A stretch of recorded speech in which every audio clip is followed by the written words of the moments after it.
দিন যত যাচ্ছে মনে হচ্ছে কপালে যেন এক অদৃশ্য ভাঁজ স্পষ্ট হচ্ছে। আয় আছে, তবুও স্বস্তি নেই।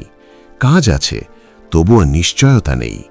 প্রশ্ন একটাই, আমাদের আগামীর দিনগুলো আসলে কেমন হতে যাচ্ছে? আমি ভাবুক, এই চ্যানেলে আমরা বিশ্ব রাজনীতির বড় খবরগুলো সহজ বাংলায় বিশ্লেষণ করি। সাবস্ক্রাইব করে বেল আইকনটি দিয়ে রাখুন পরবর্তী আপডেট পেতে। একজন সাধারণ মানুষ সকালে ঘুম থেকে উঠে হিসেব করে, আজ বাজারে কি কিনব, কোন বিলটা আগে দেব আর কোন খরচটা আবার পিছিয়ে রাখব।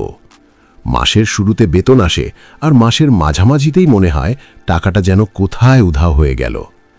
আজ একজন মধ্যবিত্ত মানুষের গড় মাসিক আয় হয়তো 20, 25 বা 30 হাজার টাকা, কিন্তু ব্যয়, বাসা ভাড়া, বাজার খরচ, বিদ্যুৎ, গ্যাস, পানি, চিকিৎসা, সন্তানের পড়াশোনা, যাতায়াত, মোবাইল, ইন্টারনেট সব মিলিয়ে ব্যয় দাঁড়ায় আয়ের চেয়েও বেশি।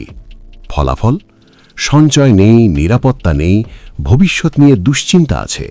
চাল, ডাল, তেল, সবজি দাম বাড়ে নীরবে, কিন্তু চাপটা পড়ে সরাসরি মানুষের মনে। বেতন বছরে একবার বাড়লেও খরচ বাড়ে প্রতি মাসে। এই ফাঁকটাই তৈরি করছে একটা দীর্ঘশ্বাসে ভরা জীবন। এই অর্থনৈতিক চাপ শুধু পকেট নয়, আঘাত করে মানসিক স্বাস্থ্যে, পারিবারিক সম্পর্কে, সামাজিক বন্ধনে।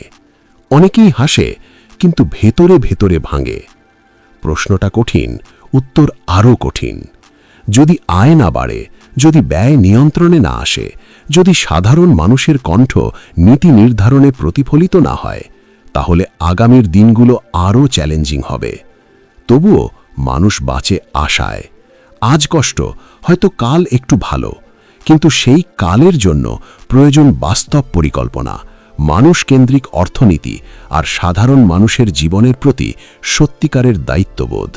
কারণ একটা দেশের ভবিষ্যৎ লুকিয়ে থাকে সাধারণ মানুষের বর্তমান জীবনে। আপনার জীবনের বাস্তবতা কি বলে? কমেন্টে লিখুন আপনার কথা। ভিডিওটি শেয়ার করুন যাতে সাধারণ মানুষের এই অদৃশ্য ভাঁজটা দৃশ্যমান হয়। সাবস্ক্রাইব করে বেল আইকনটি দিয়ে রাখুন পরবর্তী আপডেট পেতে। ধন্যবাদ।